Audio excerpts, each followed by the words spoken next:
Hey everyone, welcome. It is the Our Turf Football Podcast. I am your host, Dana. With me, we have all four of us tonight. We have Lisa, we have Kate, and we have Sonia. Sonia is blacked out because I'm podcasting on my phone. she's having to podcast on her phone because she's managing to juggle her family and her podcasting career. So kudos to her for going ahead and hanging out with us tonight, Sonia. We appreciate your dedication, my friend. So it was quite a weekend. It was a long weekend of football. Week. It was a long week of football. It literally didn't stop.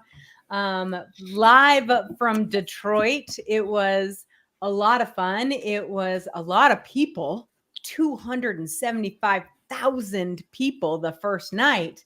And it was a lot of new fun faces at the NFL draft. Some teams really seemed to hit it out of the park. Other teams were like, okay, then thanks. All right. And then we moved on. But all in all, I think it was a lot of fun. We really enjoyed ourselves. Lucky we had Kate and I were both in the media room and had a good time interviewing a lot of those players. We had Lisa hanging out and getting our wardroom done and helping us with all of our tweets and our coverage that direction. Sonia covered day 3 like a champ. We loved her for it. It was absolutely great. So it was a group effort to get as much information out to you guys as we possibly could. I want to start with Kate. I want to talk to you, Kate, just a little bit about the interview. So between the two of us, we interviewed all 13 draft picks that were there, just 13. I really wish there had been more. There were so many people I wanted to talk to, but the 13 guys that we talked to were fantastic. We had such a good time. Let me tell the people kind of about those interviews and who stood out for you. So, what's funny is I don't know what they do from when they leave the stage until they get to us. Caleb Williams got drafted first around 8:15, 8:20. And what time did we see him in the media room? Midnight? Oh, it was after 12. Yeah. Mm-hmm. Yep. And yet Jaden Daniels, who was drafted next, he was the first over there by like 9 o'clock. Yeah.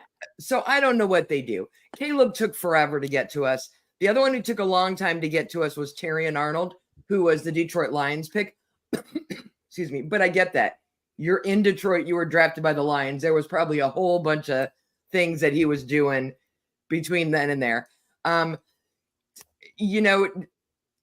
Listening to these guys at the combine, a couple of them, and then talking to them on draft night, you can tell that they're much more comfortable. There's less pressure now because you've been picked. Right. And they were more at ease. Terrion Arnold was all kinds of personality. He was, he was trying to be like all professional, and then he'd be like, listen, can I be real? I got a song coming out on YouTube and it's going to be on Spotify. Oh my God, the song. The song. And he's got a song. There's a link in our Twitter feed for it if you follow us over there. Darius Robinson was one of my favorite. Listening to him talk, very mature young man. Talked about, he's going to grad school to get his master's in education, and he does coaching and he's writing books and just has his stuff very well put together. Marvin Harrison Jr. was another one who he knows he comes from an NFL family, right? So he knows the ropes and knows how to do his things. Drake May kind of surprised me. He came off a little boy, giddy, excited, happy. And I don't know if he was surprised to go to the Patriots at 3. I know we'll talk about it later. I was surprised. That was one of the positions and teams that I thought might trade out of that pick. So I'm sure he was just, fanboying because he's going to that. I mean, but they were all, like Dana said, we had 13. I would have liked a few more. A couple of the people that I really would have liked to have talked to were having their own draft parties. But on the bright side, there wasn't that guy sitting in the green room waiting until day 2. Fair. Darius Robinson was the last one of the 13 to get taken, and he was still taken like in the 20s. So it wasn't even like that late while we were waiting for him, right? But it was it's nice for me, since I go to the combine, to see the difference in them, in their presence. And the full circle. I do think a little bit of it is coaching and mentoring and stuff from their agents. But I think probably 90% of it is just the pressure bot. At the combine, they're so nervous and they're so worried about doing that one wrong thing that will block them from getting drafted or going to, or the uncertainty of where am I going to go? And now they've been picked. They know where they're going to go. And for the most part, I think everyone that we talked to, I think went to a team that is a really good fit for them. And I haven't been able to say that in a lot of years. Some of the people that we didn't get to talk to may have been interesting interviews just because I don't know that the team that took them was really the best place for them. Yeah. But I mean, it was just, it's just nice to see that progression from, combine or senior bowl or, wherever we see them till when they get drafted. Right. Absolutely. The interesting thing for me is Robinson absolutely stole my heart from that one. But the other one that got me, because he was a great interview. He just was so excited and so ready to talk about all the stuff that he had done outside of football, which I loved that too. I'm a big proponent of turning the players into people, not just chess pieces on a field. And so that was really exciting for me. But I loved Latu. That the kid was drilled by reporter after reporter who, honest to God, they were so nice, all of them. But so what did it feel like when you were told you could never play football again? What did it feel like when you told you could play football again? What did it feel like when you had this great year? Are you afraid to step on field? Like, he was just peppered with questions. We could not get a word in edgewise. It's almost like the media was waiting for him. They wanted some answers from him that they hadn't been able to get. And he just sat there and poured his heart out to everyone. He, honest to God, was like, I am so grateful. And I really thought my days were over and now I'm here. And if that's not, a testament to just persevering in something you like, it was. I could have listened to him for hours. He was fantastic. And that's what I love about this. You guys know I'm not a huge college football person, right? Like, I like it, but it's not, my number one thing. But this is why I love going to the draft. I love being able to see these players as humans. And it's just so fun for me. I just absolutely love it. That was really Let me jump in with Latu. I went back to find the videos that I took when I saw him at the combine and when people were interviewing him. And they weren't asking him those kind of questions then. And I don't know that they really thought he was going to get first round drafted. He has the talent for it, but it was almost like they either didn't do their homework then and they did it now. But his presence at the combine, he was a little more like circumspect, a little more unsure of himself. He just let it go. Let it go at the draft. It was amazing. I'm with you on that one. Sonia? Yeah. I told you how much we loved Arnold. But I have to tell you, I don't know if I mentioned this when we were live from the combine. That kid is a crack up. He is, I think I told you this. He reminded me so much, not in play, but in personality, of Richard Sherman.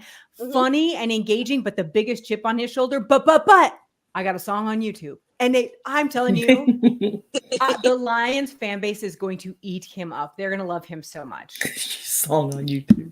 Eat him up in a good way. In a very good way. But no, yeah, it's going to be a fun thing.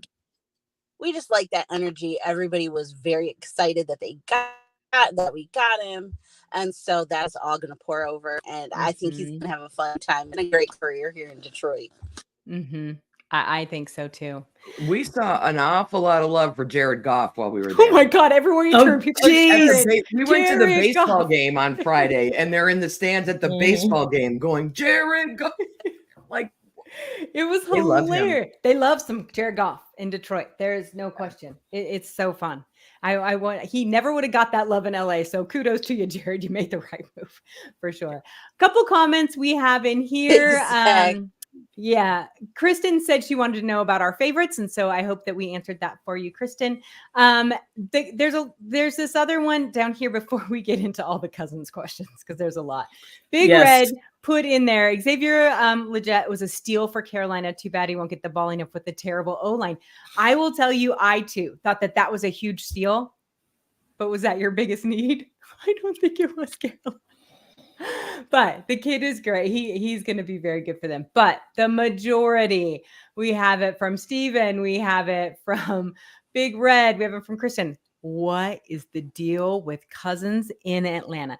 Lisa, how shocked were you? Now, I know you were already irritated because of how many quarterbacks went. Which was good because I had said let them fall because like I said, this draft was so offensive heavy going into the second round, like we talked on our show, where you had top tier guys all the way clear almost to round 3.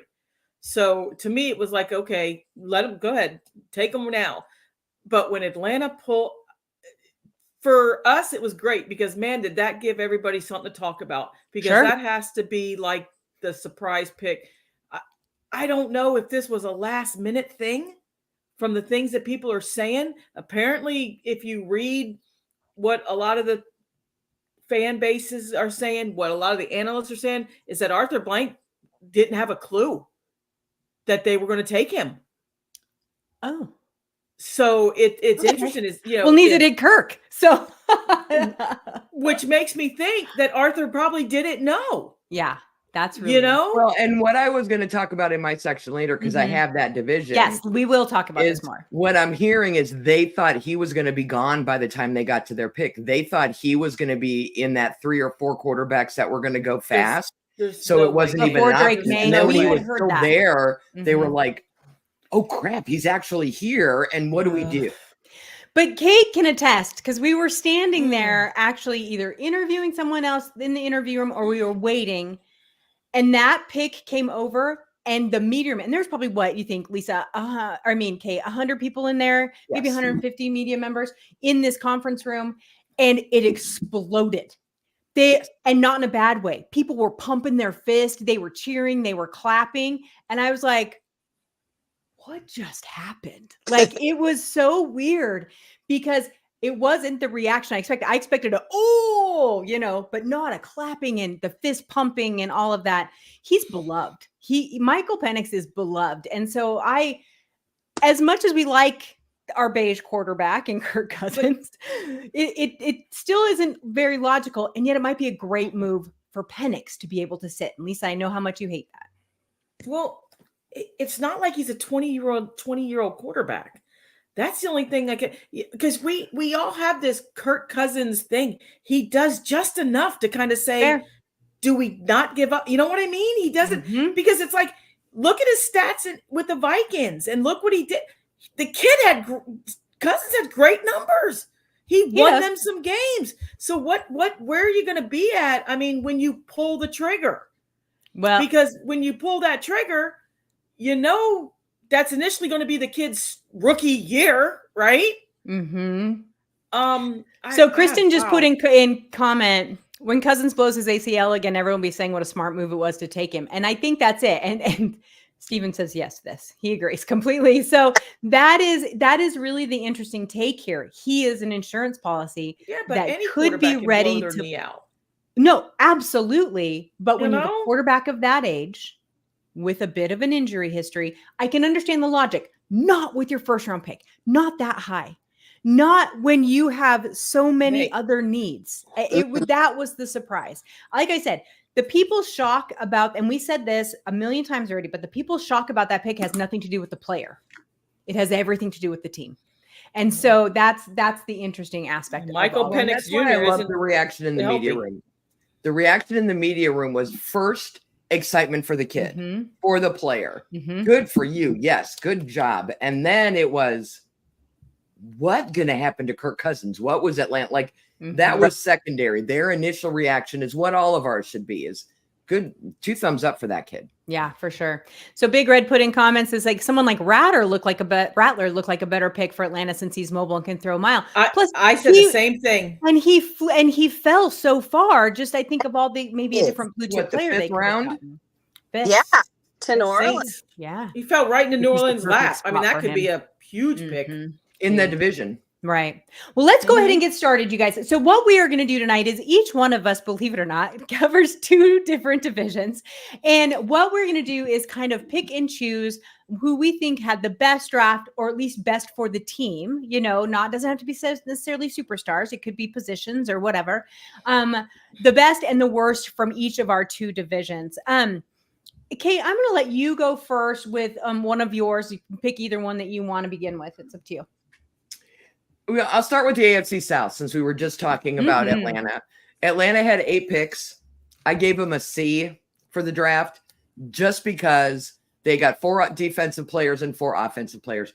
Part of why I thought they signed Kirk Cousins was because they knew they needed time to build a whole lot of the other parts on that team before they could compete for a championship. And so it doesn't matter if Kirk can't get you where you want to go. You needed someone solid for the next couple years. So the smart thing they did, I don't like their choice of a quarterback in the first round, but the smart thing they did is in the second round, they got defensive tackle Horo out of Clemson. And then in the fourth round, they got defensive tackle Braden Dorless out of Oregon. Two very strong defensive tackles, very smart. They need to get that defense a little better so that whoever is under center has better field position than they've given their quarterbacks in the last couple of years. Carolina, good Lord. I love the Xavier Leggett pick in the first round. But I think the only other pick that they made, they took 7 players, 4 defense, 3 offense. I gave them a C+. The only other player that I took that I thought was really smart was Jaden Crometti that they got in the 6th round is I want to say he's a safety. He's 6'4", or a tackle, 6'4", 301 out of Mississippi is going to be their steal of the draft. I think he's, out of all the late round players they took, he's got the most potential to me to actually do well in Carolina. New Orleans gets an A. Took 2 defensive players, 5 offensive players, including Spencer Rattler, who just fell into their lap in the 5th round. And then they had another round pick in the 5th round. They had 3. 2 of them were compensatory picks.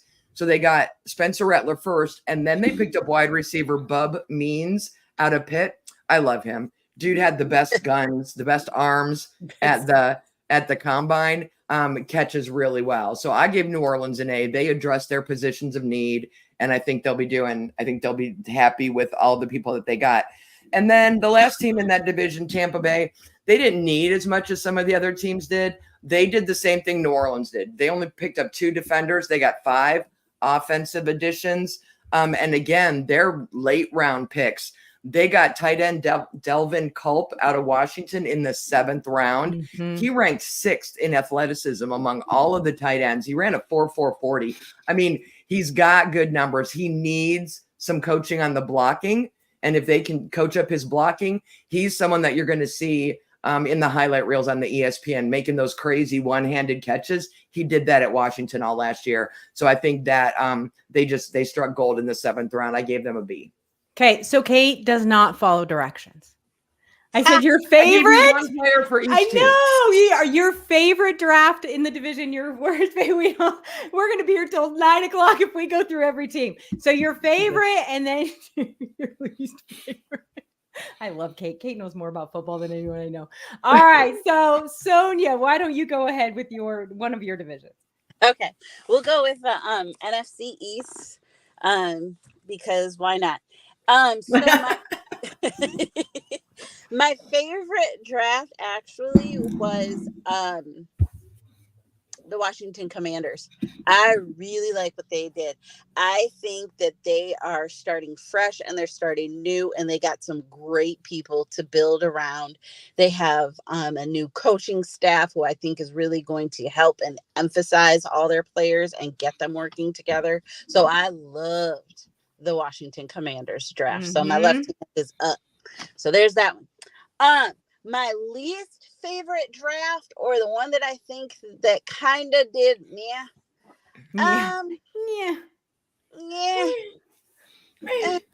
would say probably the Giants. I mean, I don't think they knocked it out of the park. They didn't do bad, but I don't think they knocked it out of the park like they needed to.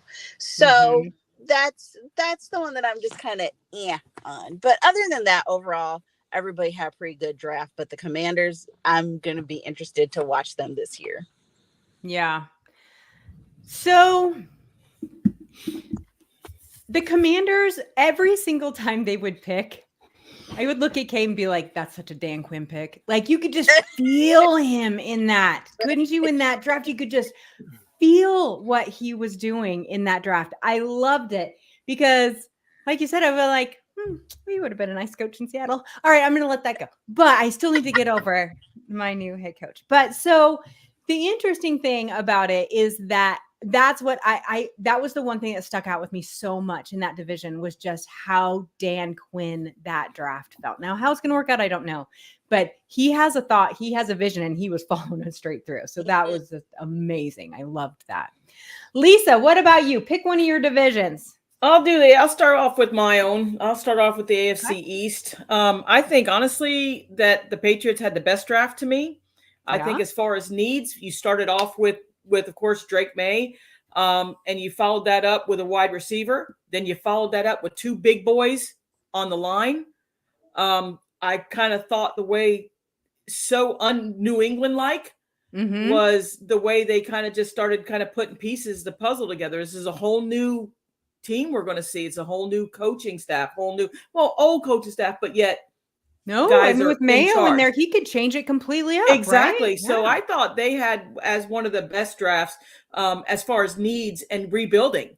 When you look at building blocks, you got the two big guards and tackle there. You got the wide receiver, because they don't have the sexiest wide receiver core in the NFL. Right. So bringing in Jalen Pope from Washington is going to add. He's a great route runner. He also blocks. A lot of people. So he's going to be a two-dimensional type of wide receiver where he can get down the field and do some blocking. So I just thought with them looking at the whole AFC East, I just thought they had the better of the draft than the rest of the team, the rest of the guys. The worst one to me was the Buffalo Bills. I just don't know what the hell the Bills were doing in the first round. You lose a wide receiver like Stephon Diggs. You're trading back.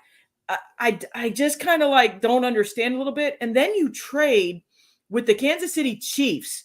You let the Chiefs take your position, a team that has beat you twice. Right. Yes. Championship game. I understand. Yeah. Oh, the NFL, there's a connection. I don't give a damn if I'm a Bills fan, if there's a connection.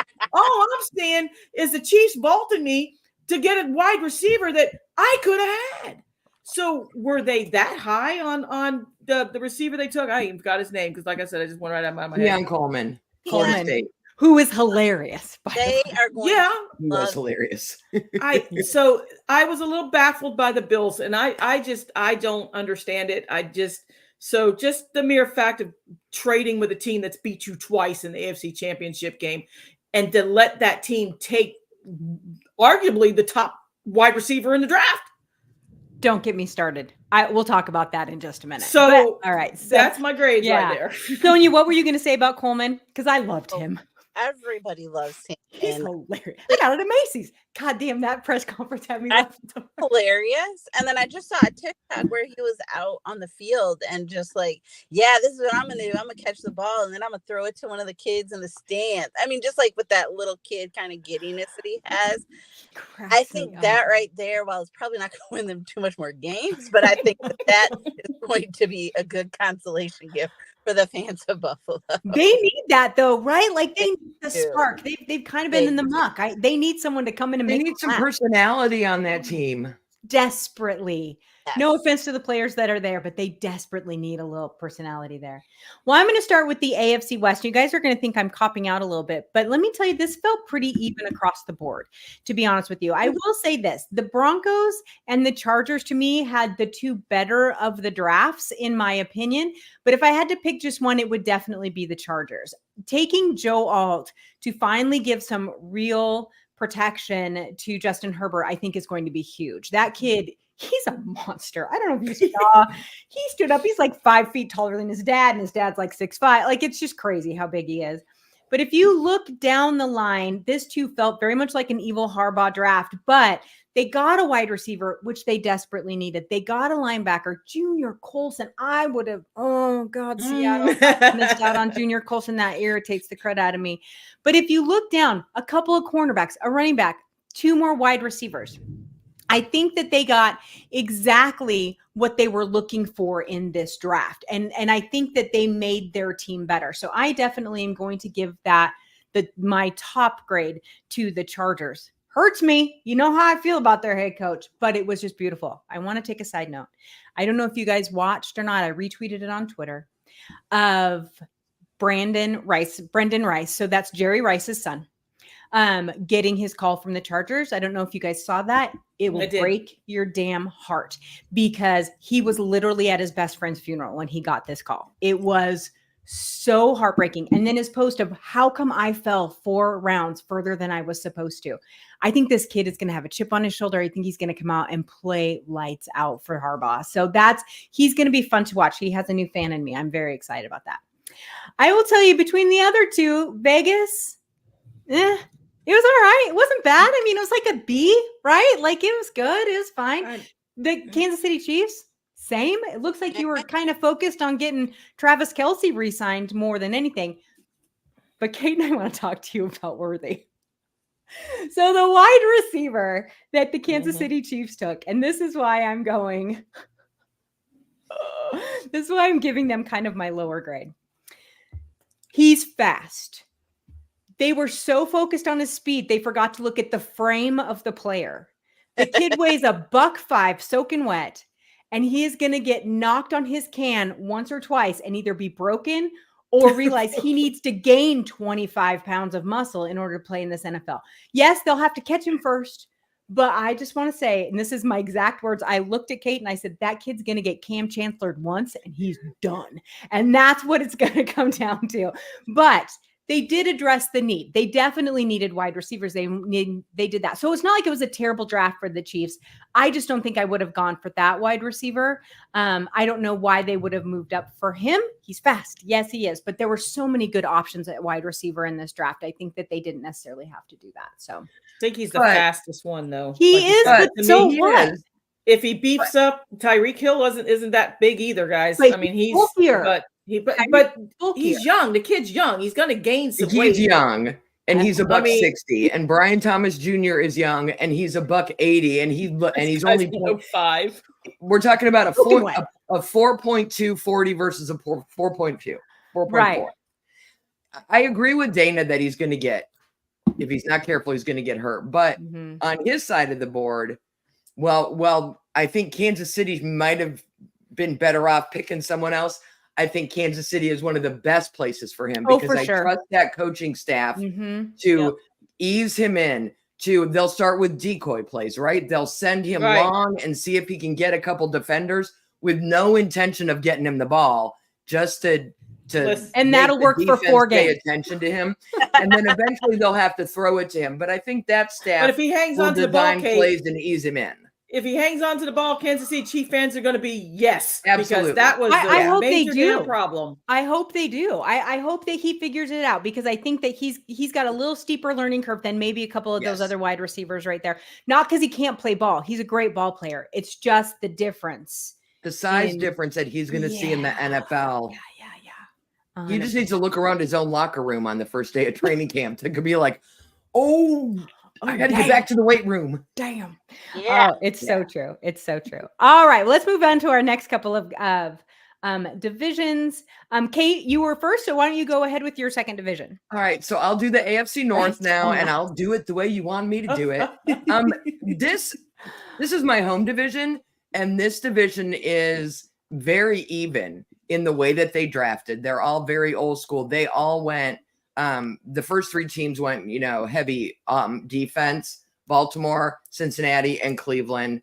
They filled positions of need.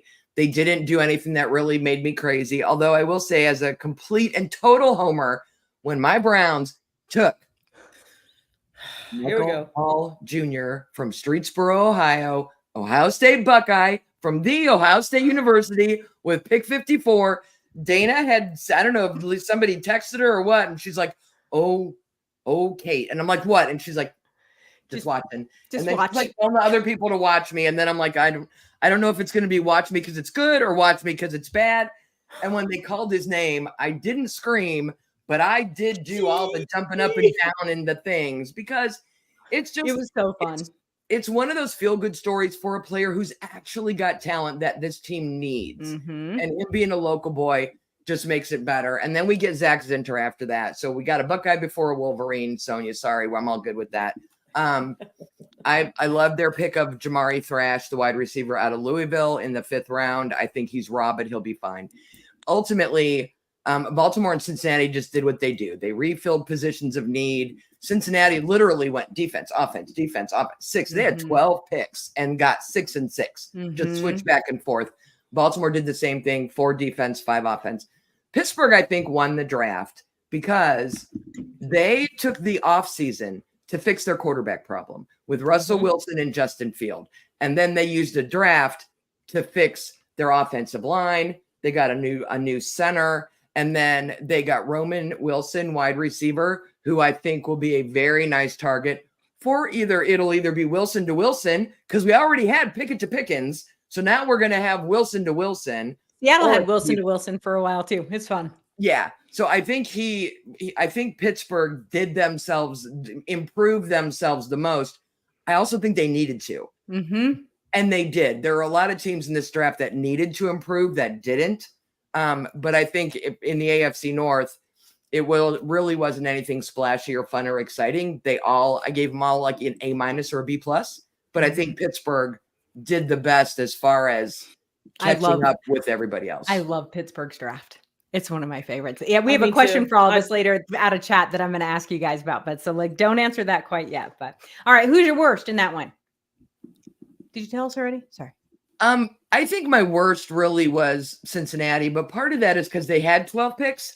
They should have found a way to get rid of some of them. They're not signing all 12 of these guys. Yeah. So it's like, from a front office standpoint, you couldn't, Baltimore did 9, Cleveland had 6, Pittsburgh had 7. Now, maybe Cleveland loses the draft because now that this draft is over, we can see the total effect of what the Deshaun Watson trade cost us and what it gave Houston. That's a little painful. It's a little painful to swallow what they got versus what we got. But I just wish Cincinnati's front office had done a better job of getting them players that they actually could sign, because they're not going to sign 12. I don't think they can sign 12. I think there's a limit to how many they can even sign. But they didn't need to take 12. They should have made some moves and moved that around. All right, Sonia, what about yours? My division, so the NFC North. Okay.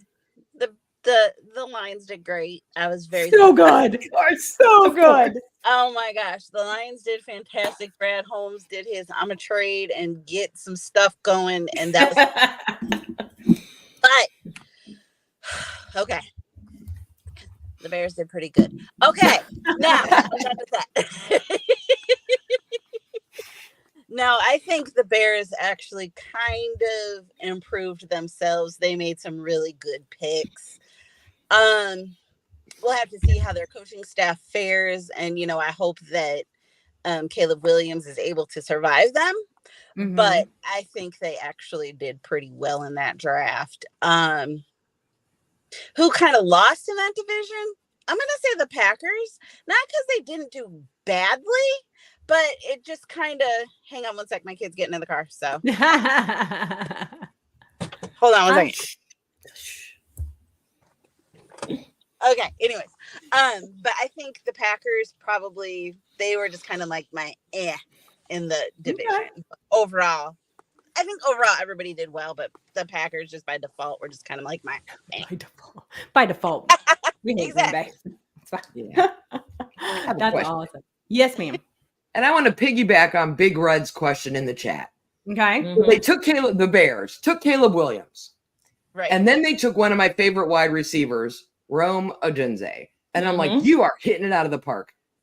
And then they took a punter in the 4th round. Just blew it all to hell. Yeah. Blew it all to hell. Isn't that important in the NFC North, where it snows and you can't even kick a football for a third of the season? Well, Caleb did say, I mean, you're not going to get used that often, so whatever. But, I mean, I get that. I mean, talent is talent. Punters are people too, people. That's right. Let me tell you this. Caleb Williams is exactly what I like about quarterbacks. Can I say that out loud? I'm so sorry. Why? But tell me why. Why? To say to your new teammate, we're not going to use you anyway. Damn right, he's confident. Don't no, you? He's okay, not do you arrogant. Oh, come on. Very arrogant things. I love it. You should have Love seen it. him, Lisa. If you had been in Love that it. press conference, I don't know that you would have loved him. I don't I'm know. just I saying. love a quarterback with confidence. I'm gonna tell Really? you right Then now. why you like Tua? Because he doesn't have confidence. Where's he That's bring what I'm saying. confidence at? Why you like him? Hey, but his little brother's gonna come try out for Seattle. Yeah, I love that. That was he's going to get drafted. That dude got drafted nowhere. That dude didn't even get an invite to anything. He's just going to go practice with Seattle. But He's can gonna he go beat practice Geno? in Seattle. Yeah, for sure. Can he beat out Geno? That's Lisa's conundrum. No, he can't. Nobody can. Jesus, even I can't. Even I have to give Geno code who's there. He ain't going to beat out him. I know how painful that was for you, girl. That's good. I know, So, it's Lisa, hurt. what about your last division? All right, I went with the AFC South. Now, this was an interesting thing because to me, when you look at the best, I thought the Indianapolis Colts did great because you already have the nucleus of your team when you look at the Colts. So I kind of thought that they did great. They got the guy you just talked about, Latu. I thought he was then you followed up with a wide receiver, and then you followed up with offensive tackle, center. I loved it because it's like you address a need on that defense with the best defensive player at that point on the board. Then you went to Anthony Richards and you say, look, you're our guy. We're going to surround you with some people. Loved it. I thought they did great. The worst to me, and it's kind of weird, and I think it's not bad draft, but to me, it's the Trevor last stance. I think the Jacksonville Jaguars going mainly kind of defense you took a wide receiver in Brandon Thomas from the LSU, which, okay, great. But then you go defense, and then you kind of go, all right, we'll give you a tackle. Then we're going back defense. Yeah. I mean, that kid was running for his life, and this is what you do.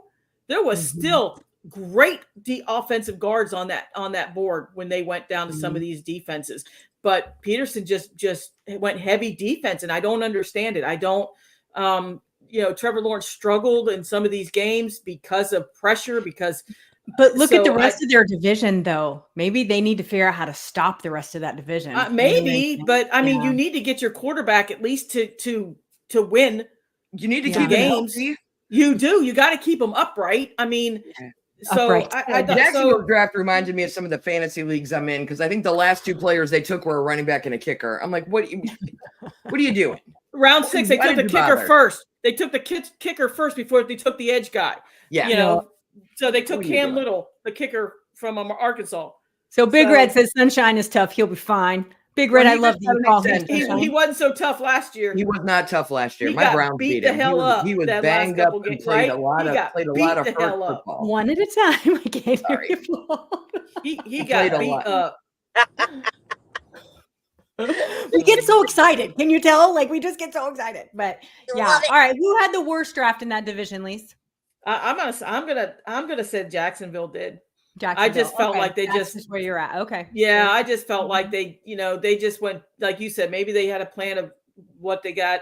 At the end of the season, when you looked at Trevor and how that offense was struggling, and because the guy got beat up all year long, and then you throw him into December to try to win some games, which he would have won if he'd have been healthy and stayed up on his feet. But so I felt like they had the worst draft out of that. Yeah. Well, then the last division I have is the NFC West. This one was a lot like the AFC West to me, where I had two teams that I thought did really well and two teams that were fine. And so when you look at the two teams that were fine, they're almost identical in what they picked in their draft strategy, and that's Seattle and San Francisco. I was absolutely in love with Seattle's first two picks. Seattle did not have a second round pick. I thought for sure they would move up, but I did too. Apparently the offers weren't coming because everyone wanted these players. And so Seattle picked Byron Murphy, who, honest to God, I think was the best defensive player in the draft. And so I'm thrilled to have him. He was exactly what Seattle needed. And then Christian Hayes, who I, thanks to Emory, had looked into and was great. after that, they kind of went off the rails a little bit. I'm not sure what happened on day 3 with Seattle.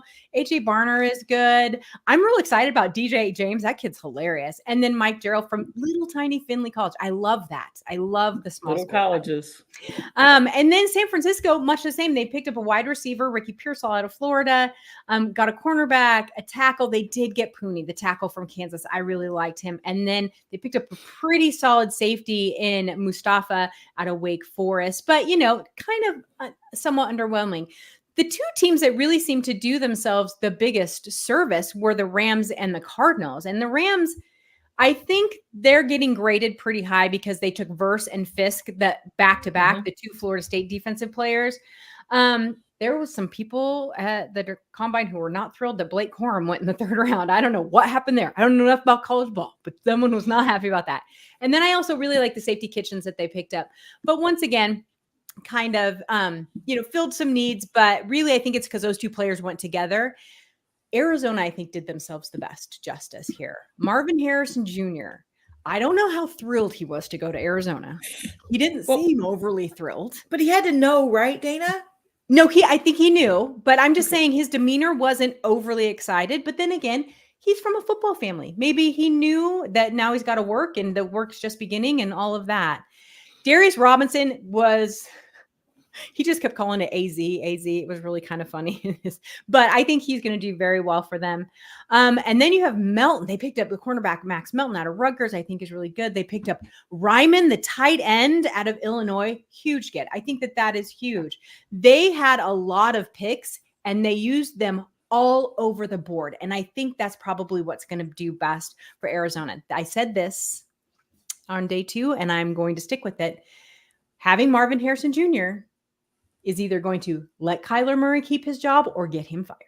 The excuse of not having anyone to help him anymore will be gone. So kudos, Arizona. I'm real impressed with what you did. It hurts me to say it in division, but I was really impressed with what you did. So now, all right. So let's get back to a couple of these questions that we had. So Stephen says, the New York Giants are moving in a different direction where the picks don't look sexy, but they work on the field. In Joe, we trust. I was a little baffled, to be honest with you, in some of their picks, but I think you're right. They feel like trench picks to me. Like what did Emery call them? Lunch pail? These are lunch pail players. These are the guys that are going to make your team overall better. So that'll be interesting. But once again, I think this is Daboll's last stand. If he can't figure this out, then I don't know who's going to. So it's interesting. Kristen wants to know from all of us. She says, I'm loving the Commanders draft. I live nearby and am not a fan, but happy for them and will be cheering for them is what she said. But then she said, I'm most jealous of the Bears' top picks. Which teams are you most envious of their picks? Kate, do you have a team that sticks out to you? Come back to me. Come back to you. Okay, Lisa, what about you? Steelers. I'm jealous. I'm jealous. I thought that I think I tweeted that several times. I'm like, they are quietly just this building draft. And I loved what they did. So I'm just kind of jealous because they got some big horses. So I'm just kind of like, yeah, they're doing it right. I'm jealous of them. I'm with Lisa. I loved that draft. I thought they did it. It felt like a Tomlin direct. God, it sure did. Tomlin. God, I just love it. It's so good. Sonia, Sonia, what about you? Sonia, are you there? I know, Sonia, you're muted, honey, if you're talking. I don't know. Maybe she can't answer right now. Okay. Kate, we're coming back to you because Sonia seems to be gone. I mean, I kind of liked what the Broncos did. They are not getting high marks from people, but from a positional standpoint, and they didn't have a second round pick. They went quarterback, then they went edge, then they went wide receiver, then they went corner. Like they got solid upfront, important positions, and at least 3 of those guys were the top player at that position that was available when they picked that get A grades. So I thought the way they took their first 4 was really smart. PFF graded them quite high. They actually were impressed with their draft too. It's interesting that you say that because Big Red said Denver with Bo Nix. That's Elway for you. Yeah, I find it interesting that some of the teams that had the least number of picks made the most of them, like, because they knew they had to, right? I only have 6 picks. I have to really be thoughtful and mindful about what I'm doing. And then you have other teams that had like 12 that were just like throwing darts at a wall and taking who was ever. Just throwing money in the air, see what happens. Sonia, are you back with us? Yes, I'm back with you. Yeah. So the question was, is there a team that you're jealous of their draft? Good question. I mean, not really, but I really do like what the Pittsburgh Steelers did. That's I think they had a very complete draft. Yeah. Not that the Lions wasn't complete, but I think that the Steelers really made moves, and I think that theirs was a great draft. So yeah, agreed. Envious of them. Well, guys, that about wraps it up for our draft coverage. Oh, go ahead, Kate. I just want to throw out there, because we didn't really talk about it, that what we've talked about is how the transfer portal is changing college football, and all these the guys are getting smarter from a business standpoint. And we only had 13 people actually show up at the draft this year. This year, Marvin Harrison was the first player to not sign the contract so that Fanatics and other websites could start selling his jerseys. They even had a thing on their website that said, his jerseys will not be available until he signs his deal with the Cardinals. And so I think it's interesting. I think it's something to note. And I think it'll be fun to see how many players do that, because until they sign their contract, they don't get a cut of those sales. Right. Once they sign, they get their cut of that sales. And I'm surprised no one's done it before, but it'll be interesting to see how he negotiates that contract. Yes. Because he'll be in full control of that. So he's that will be interesting. Very, very smart. He's not from a football family. Not as much fun in the He's interview from a room, football family. It is exactly right. I mean, when you look at these football families, look at the Manning boys, with they know where they want to play. They knew. I mean, so it's interesting. They know their like worth. You said. Yeah, they know their worth, and they're going to make sure that everyone treats them appropriately. So it was mentioned over and over, so I'm sure people have talked about it, but how this was one of the older draft classes due to the COVID years and due to people staying in school for NIL money. It also was one of the I think highest level of education. There were so many of these players that already had their master's degree because they stayed in school longer. And so there's some changes in that. I think now with the COVID years and eligibility being over, we'll see some of that kind of move back. But it is interesting. And John Snyder, the general manager of the Seattle Seahawks, mentioned it. And he said flat out, it's because of COVID and NIL money, but they don't hate it. And I think that that's really interesting. So teams are either going to love that or they want the 21-year-old, that's going to be out there. And so it'll be interesting. I think that the new NCAA playoff format may also encourage guys to stay in school longer, because more schools will have an opportunity to play in those bowl games for an actual championship. It's not just those 4 teams anymore. It'll be interesting the next couple of years to see how that affects how early they go out for the draft. Yeah, the landscape has changed, and that's one of the things they were talking about the whole time. Yeah, and to be honest with you, there's a lot of back talk about that's why Saban retired, because of the whole landscape change. So it's going to be interesting, like you said, to see how this the transfer portal, because I mean, we had 2-3 quarterbacks that played with almost three different teams.